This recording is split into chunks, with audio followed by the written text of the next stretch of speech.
What's going on, everybody? It's Jimmy James 59, and I have a bit of a different video for you in this midweek time frame. And what I wanted to do, so I have a little bit of an announcement. I am going to be kind of expanding my content here to cover build orders. Now, one of the things in build orders, right? I'm the kind of guy I really like to get there in the lab and see what works, see what doesn't work, try to come up with some interesting ideas. I think there's a lot of people like that out in the community who kind of get a kick out of that, and so I want to also just share some of the build orders that I've used to, progress through the game and become a better player. Not a perfect player by any means, but at least at least somebody who has a bit more of a who competes on closer to an intermediate level here.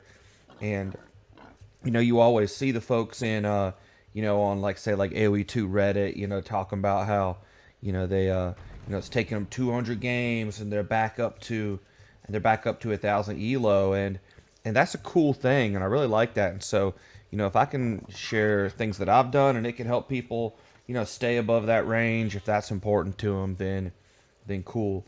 Now, I say all this, as an intro to say that, one of the things in those games, a build order, right? Typically, the kind of replays you have to show, you really need to show replays where you win, because you really need to show evidence of the build order working in action, right?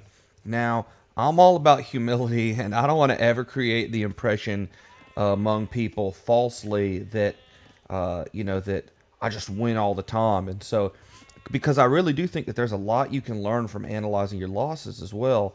And that's something that I want to do in some of these videos. So this maybe is something of a new series as well, talking about Jimmy loses. So that's something I'm going to be doing in this video.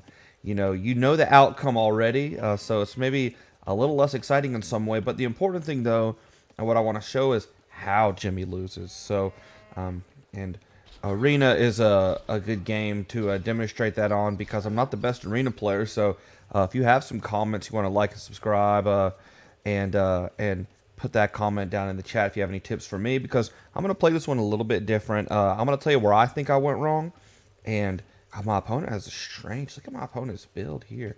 That's so interesting. Well, let's talk about this kind of stuff. So, right, I'm playing here down here in the red. I'm playing as the Huns.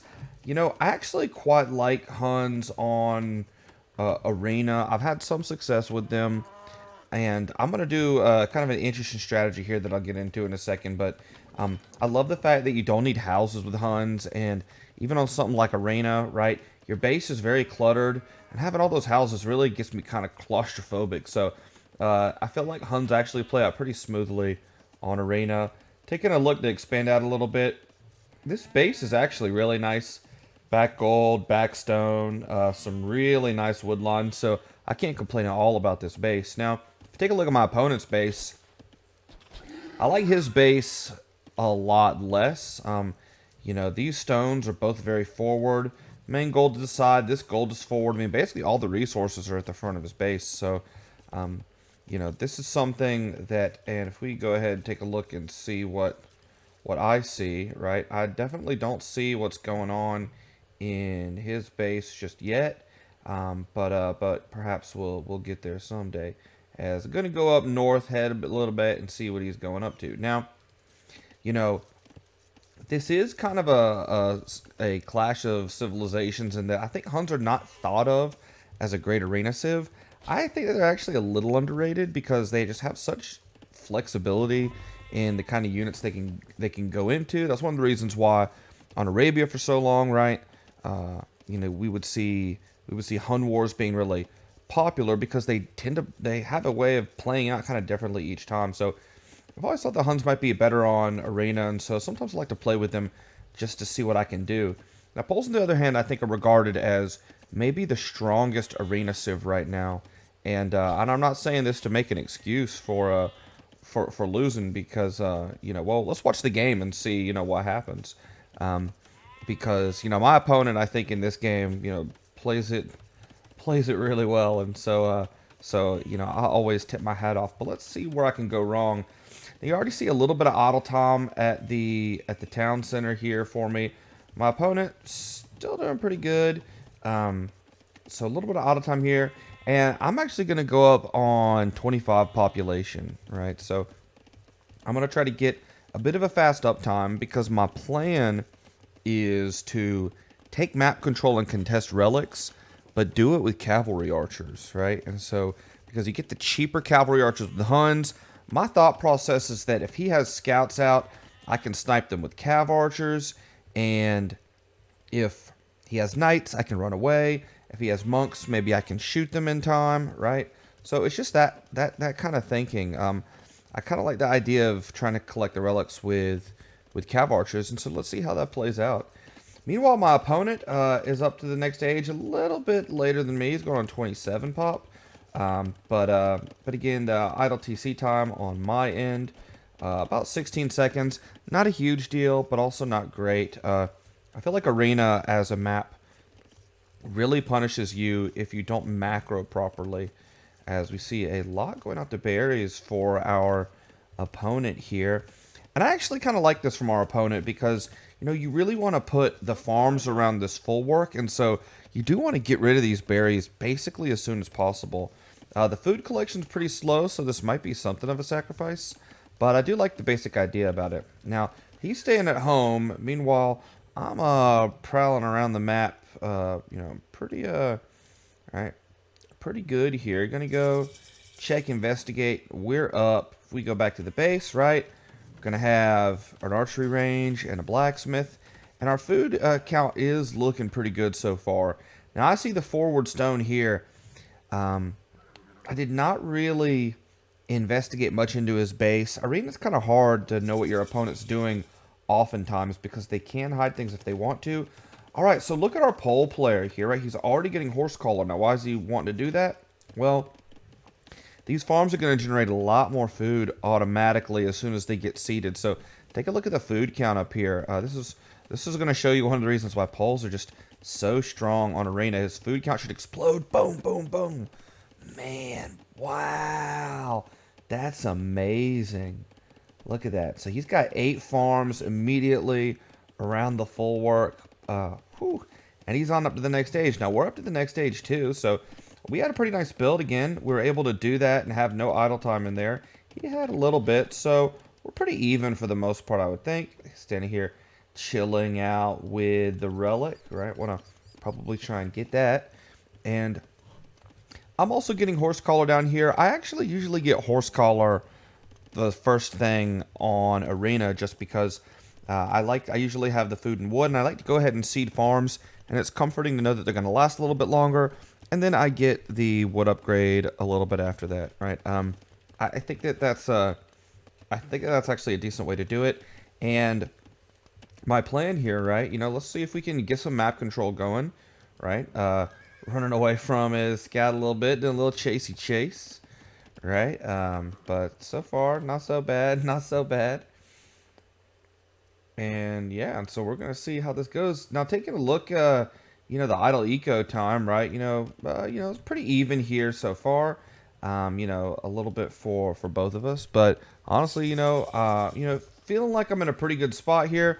We're up a little early. You can see, boom, we have the wood for the monastery. We're able to get our wood upgrade, and we're getting cavalry archers out. So, I really like this build order actually, and so. I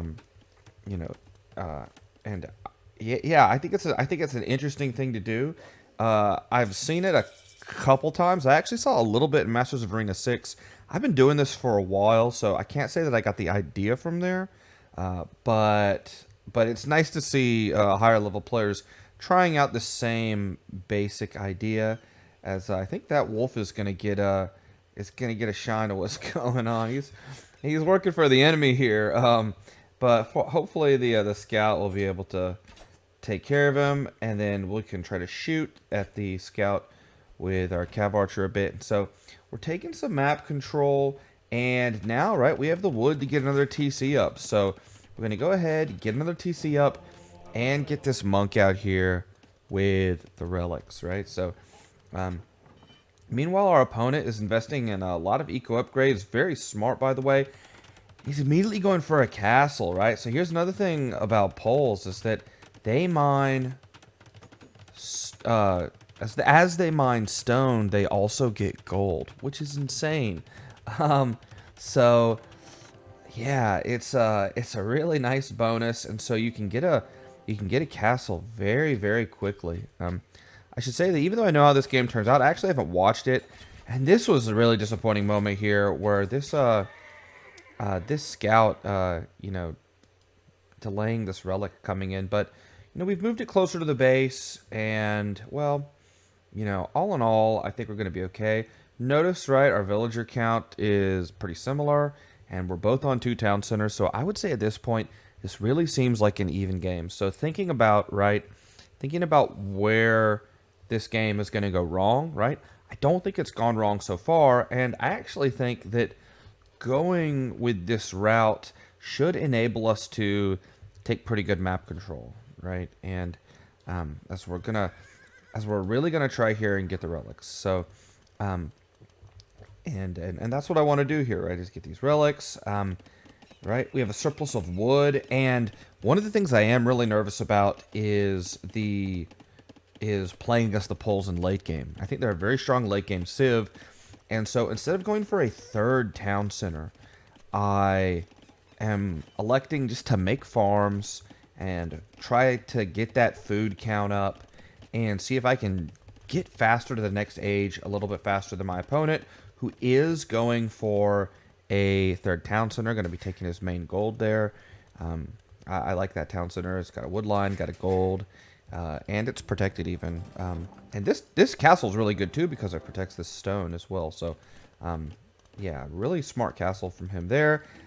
Just trying to get the mandatory buildings up and, get the farms out and see what we can do. So, meanwhile, right, we do have 1 relic. We're bringing another one in right now. This one should be pretty easy to take. So as you can see, right, we're doing pretty good on relic collection. And honestly, right, we're getting wheelbarrow now. And so this is the reason why our villager count's a little behind. Plus he is on 3 town centers. Now I'm curious, right? If you think that maybe staying on 2 town centers right here is a bit of a mistake, I'd be really interested in y'all's opinion on that. Should I have gone 3 town centers? Was it right to stay on 2? We will have the required buildings to be able to click up, and yeah, I don't know. It's an interesting question.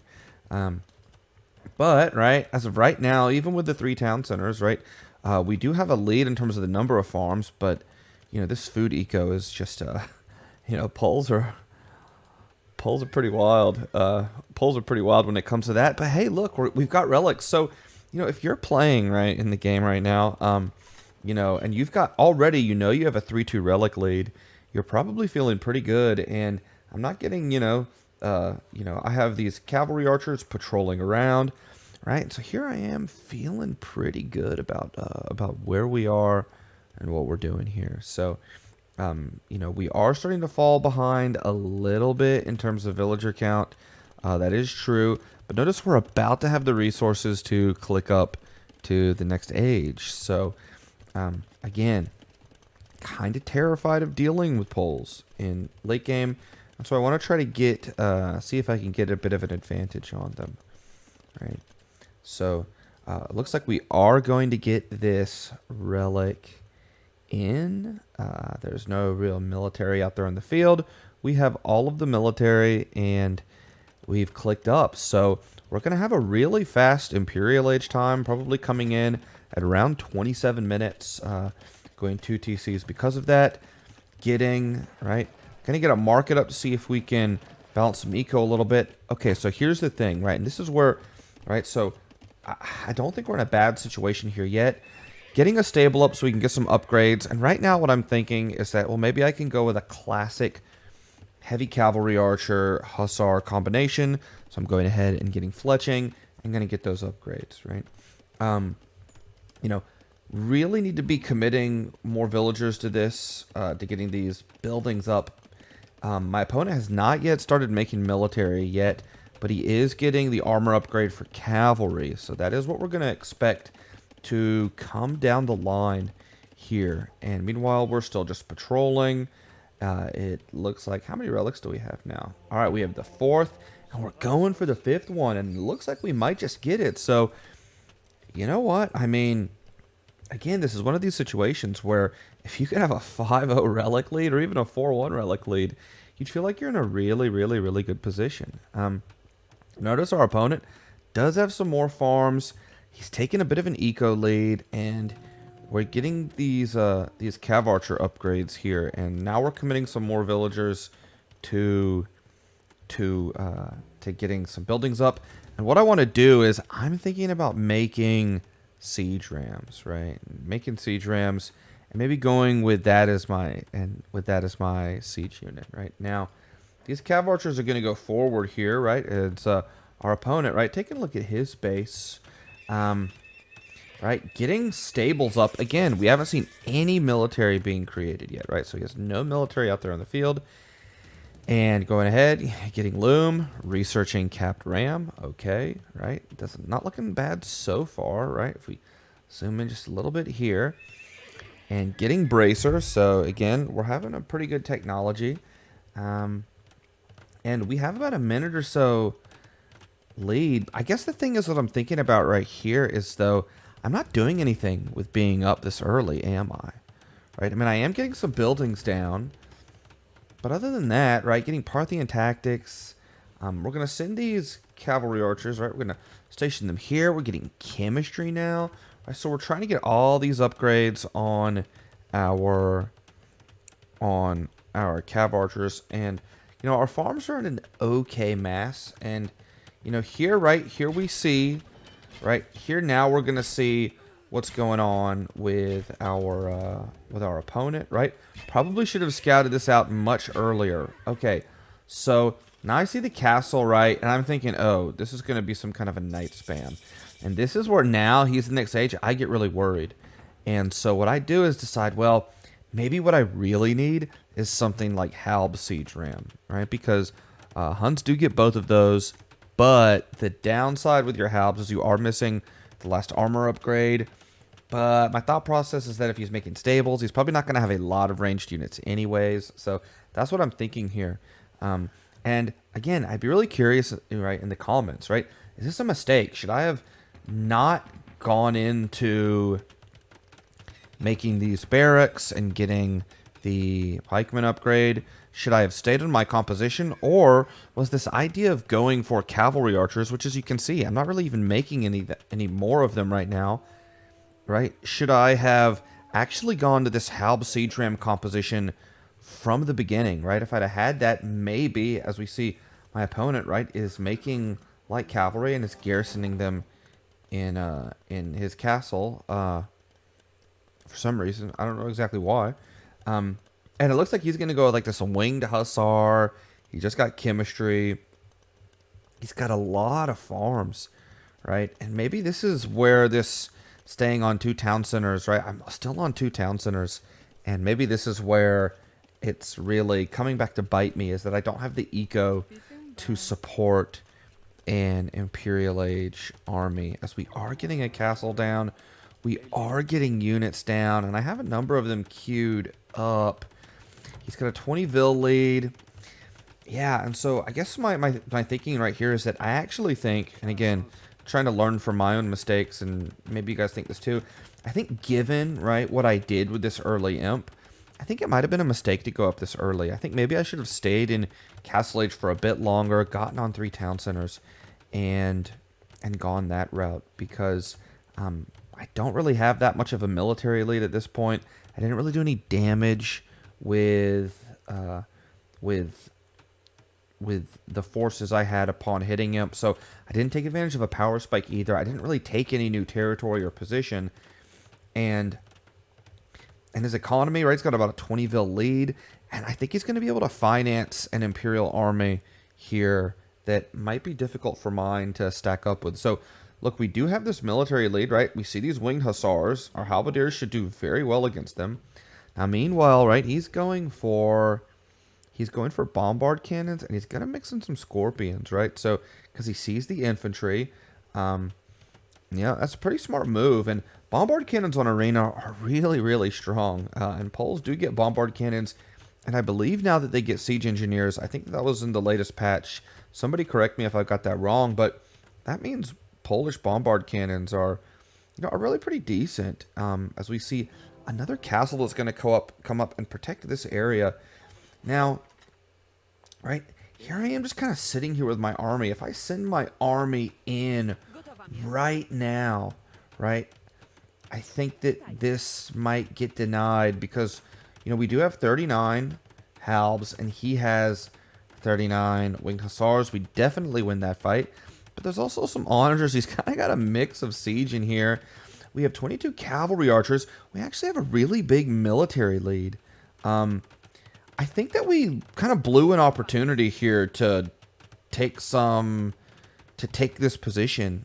And so I think what we're seeing right now is playing just a bit too defensively here, right? Because I wanted to get these trebuchets out so that way I could take this area. But yeah, but he's going to have, 4 bombard cannons. And now these winged hussars, oh, that's right. They get trample damage. So let's see how they do. As we do see, right, the cav archers coming forward. We see the scorpions. We have a much bigger army than him. Right, much bigger army. Okay. He's got more vills. We have a big army. And, well, as you might expect, the halberdiers do really, really well here. But we lose the trebuchets. Okay, right. I mean, we have a 50-6 army lead, but we really don't have trebs out. And these halbs are getting smoked by that castle. I mean, yeah, I think we're just a lot of vills behind. And with only 30 farms, being able to make halbs pretty continuously. We still do have a lot of cavalry archers, though, right? And now I'm thinking about, because of these bombard cannons, what I'm thinking about now is making some light cavalry to try and snipe some of these things. I'm not sure if that's the right play, though. I maybe should have just kept... I don't know. Let's see what happens. Right? We do see the winged hussars come in with their trample damage, which is going to do pretty well against the halberdiers, actually. And we see another castle coming in. I mean, you can tell from the score he's got himself a decent lead, but we do have just a lot more military. But you got to remember, right, he's really just streaming a trash unit in, so he can replace these guys pretty easy. He probably doesn't have the food economy himself to do it, but we're kind of low on food ourselves. And with the Polish farms, just look how fast that food cranks up. My God. Wow, that's amazing. That's really amazing. And I don't know. I mean, he's killing some of his units here with the bombard cannons. That's a little unfortunate, I suppose. But again, right? I mean, we have a 46-8 military lead. So, I don't know, man. Like, are we in that bad of a position? The populations are pretty even. Now, this is a big mistake. I'm telling you, these bombard cannons, I just didn't really have an answer for the bombard cannons. That was really what I like. I mean, he's got so many of them. He can protect them with this castle. Dang. I don't know. And then I'm seeing some cavalry archers go down. He's got 6 now. Bombard cannons are very strong. All right, so when I'm in this game here, right, I'm looking at the score. I'm seeing how the game is going. Gosh, I don't know. This is tricky. I mean, we have double the military, and we've caught up a bit in villagers, I guess. Still have a decent number of halbs. But I'll tell you, my opponent's done a really nice job here preserving these bombard cannons, I gotta say. I don't think he's lost a single one. Maybe he did in the beginning, and he's got a lot of resources. And this is really what I'm kind of looking at here, is the resources he has are just so high. I guess because he's got this much bigger villager count. This castle goes up, and now, right now, the game has really, really flipped. He can sacrifice these hussars all day to snipe trebs, and they do trample damage. So when they stack up here, they're really going to take things out. The trample damage for Polish hussars is so massive. And I call the GG at this moment, right? So I think that this really is a loss at this point because the way that I'm looking at it, to hide this thing for a second, is I'm looking at this and I'm thinking, I've lost all this position. I really don't have the siege. Andy's got bombard cannons. And even though, right, he just went with like a Polish winged hussar army here, you know, I I don't know. Like I don't feel like I have a good win condition. I don't know, but did I GG early, right? I mean, that's always a question. Um, I don't feel like I have the economy, but maybe I could have gotten down more town centers to get that economy out, right? Is it an early GG? What could I have done differently, right? If I had teched into Halb Siege Ram from the jump, could I have, pressed forward a bit better? Maybe even if I had gone, say, with I wonder even like a Hussar Halb combination. Maybe I could match my Hussars with his and just kind of stream Halberdiers forward. I feel like I would need a lot more food to do that. Anyways, so when I'm thinking about this game and why this turned out to be a loss, and I'll say this again, shout out to my opponent who again, I think, GG to him, well played, all of that. Thinking about why I lost, though, I really think that this game was lost. If I could boil it down into one sentence, I lose this game because I just didn't really think through my Imperial Age and the setup to that. I didn't have a vision of where I was going. And this is a real shame, too, because, I have all 5 relics, and I should be able to hold out longer term, though he's not making gold. So I do think that having Halberdiers is a smart play, but maybe getting all those cavalry archer upgrades, I don't know, right? Maybe since Poles don't get halberdiers, maybe the play is actually to go for more of a heavy cavalry lineup. Maybe something like Paladin could have worked. Maybe something like Paladin halberdier could have been a nice composition, and that way I could have tried to snipe the bombard cannons. I don't know. That might have been something to think about. But anyways, so I wanted to go out, get out there. My first video of me on the channel, I wanted it to be a loss because, it's Age of Empires, and we shouldn't take losing too hard in this game because we're really just all trying to get better. And so, and I'm sure I'll be posting videos where I'll win some games too. And, and whether I win or I lose, if I'm posting my own gameplay, it's never to either gloat or feel sorry for myself or anything like that. We can learn from the things that we do wrong, and we can learn from the things that we do well. And that's what this channel is all about. And so I hope that this video has helped you in your way, maybe giving you an interesting idea of a way to play Huns, and then maybe imparting that lesson of really thinking about your Imperial Age composition that you're going to go for. So with that, I'm going to end this video. Like I said, we have a lot of great content coming down the pike. So, follow us, like, subscribe, do all of that. So that way you will be, be able to get access to it as soon as it comes out. So with that, I'll end this video, and I will see you guys out there on the ladder.